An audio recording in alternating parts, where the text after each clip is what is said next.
নুমলীগড়ৰ সমীপৰ মৰঙীৰ পংকাগ্ৰান্ত গাঁৱৰ এটা পৰিয়ালৰ চোতালত ব্যতিক্ৰমী অনুষ্ঠান। আপুনিও মুগ্ধ হ'ব।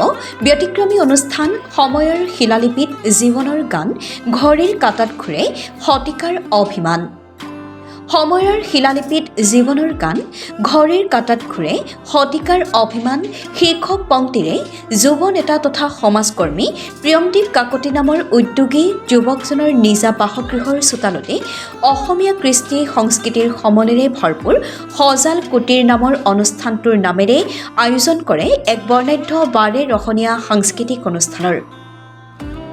নতুন প্ৰজন্মৰ কেইবাজনো উদীয়মান মেধাসম্পন্ন যুৱকক অনুষ্ঠানটোত আৰ্থিক মাননীসহ সন্মান জনোৱাৰ লগতে সমাজখনৰ বাবে মানুহ হোৱাৰ পথত কাম কৰি যোৱা কেইবাজনো যুৱকক অনুপ্ৰেৰণা বঁটাৰে সন্মান জনায়। একুৰা জুইৰ সন্মুখত গাঁৱলীয়া অনুভৱেৰে আয়োজন কৰা অনুষ্ঠানত সৰুপথাৰ সমষ্টিৰ বিধায়ক বিশ্বজিৎ ফুকনৰ লগতে জিলাখনৰ বহুসংখ্যক সাংবাদিক, কবি তথা সাহিত্যিকৰ লগতে সমাজকৰ্মীয়ে অংশগ্ৰহণ কৰে। সুৰ, কথা আৰু অনুপ্ৰেৰণামূলক কাৰ্যৰ মাজত জীৱাল হৈ পৰা অনুষ্ঠানটোৱে উপস্থিত কেইবা শতাধিক অভ্যাগতক মুগ্ধ কৰে। গোলাঘাটৰ পৰা আছিকুল আলীৰ ৰিপৰ্টাৰ লাইভ অসম।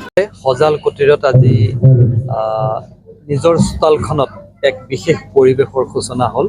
আচলতে সজাল কুটিৰৰ উদ্যোগত আজি আৰম্ভ কৰা হৈছিল সময়ৰ শিলালিপিত জীৱনৰ গান, ঘড়ীৰ কাঁটাত শতিকাৰ অভিমান।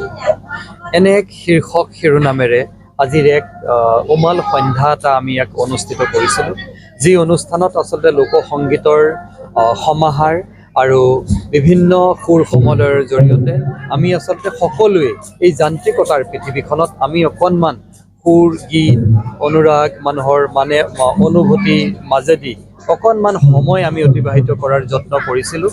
এই পৰিৱেশটোত আমি আচলতে সকলোৱে একত্ৰিত হৈ এই জীপাল পৰিৱেশটোত আমি এক সুন্দৰ সন্ধ্যা এটা উপভোগ কৰিলোঁ।